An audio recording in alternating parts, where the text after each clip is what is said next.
Students, this is Mrityunjay Sen. Today I will explain the chapter of emergence of democracy. Now, first we have to go for the introduction. What is democracy? The birth of democracy, feudalism, Magna Carta, a change in England, the American Revolution, women's suffragette movement, democracy after the Second World War, and recapitulation. As you know, that Abraham Lincoln well said, according to him, democracy is a form of government of the people, by the people, and for the people. The essence of a democracy is that the citizen of a country choose their representatives by casting their votes. So, democracy developed and spread gradually and passed through different stages over the years. The birth of democracy, this word comes from the Greek word demokratia, demos meaning people and kratos meaning power. Thus, democratia means a form of government where the people had the power. Democracy originated in Greece around the 16th century BCE. Ancient Greece was divided into many small cities called city states. In these city states, adult male citizens met at one place and participated in day to day governance. The feudalism, a dominant social political system, prevailed in medieval Europe between the 5th and the 14th century. The society was divided into those who fought, those who prayed, and those who labored. In a feudal society, peasants' works or workers, known as vassals, received lands in return for serving a lord or king, especially during the time of war. Vassals were accepted to perform various military duties in exchange for the land. However, with the end of feudalism, people became more aware of their race and culture and started to unite, giving rise to feeling of nationalism. It was the birth of democracy.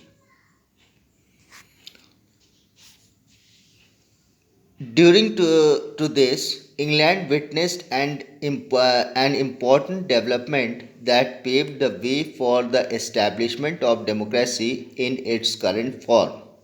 Monarchy prevailed in England during this time. The decisions of the king were considered final.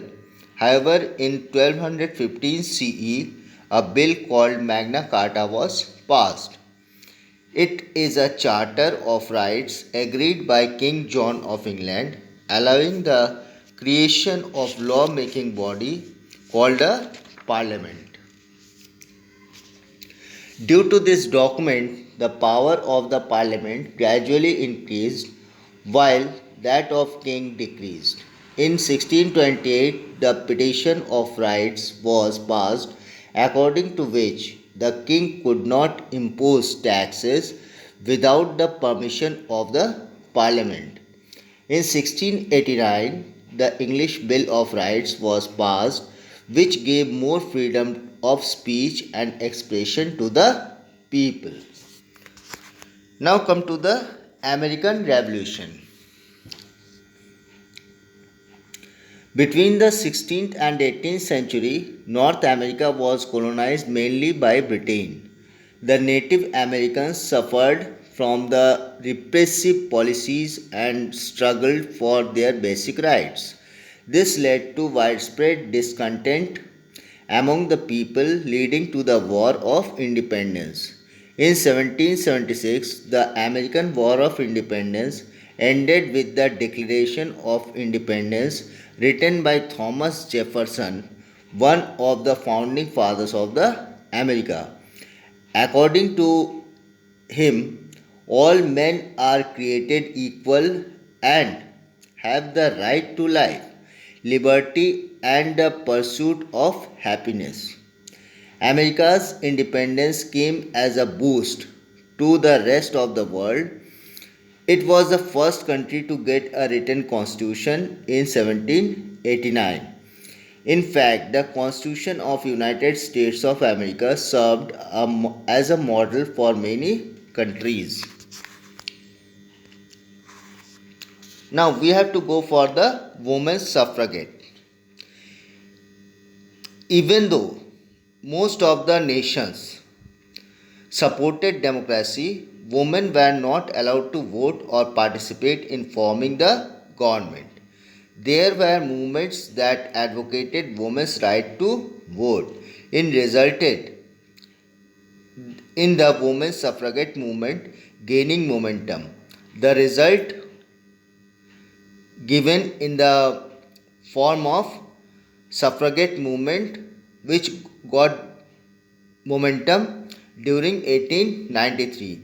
In 1893, New Zealand became the first country to grant universal adult franchise. Towards the end of the 19th century, democracy became the need of the hour. Geared by nationalism, people were united by the feelings of equality and brotherhood. Democracy came as a solution. It gave everyone an equal status. This came as a boon to the people who were tired leading a life of low self esteem and humiliation under the monarchies, feudal lords, and the colonial rulers as well. So, after the Second World War, the civil rights movement took place in many countries. Decolonization began simultaneously, and many colonies in Asia, Africa, and South America gained independence. India also got its freedom from the British rule during this period in 1947. The need for human rights gained recognition. Owing to this, many countries, including India, created a written constitution. The constitution safeguarded the rights of the citizen and streamlined the roles and responsibilities of the government. The Universal Declaration of Human Rights was adopted by the United Nations General Assembly on 10 December 1948 in Paris. The declaration consisted of 30 articles affirming an individual's right.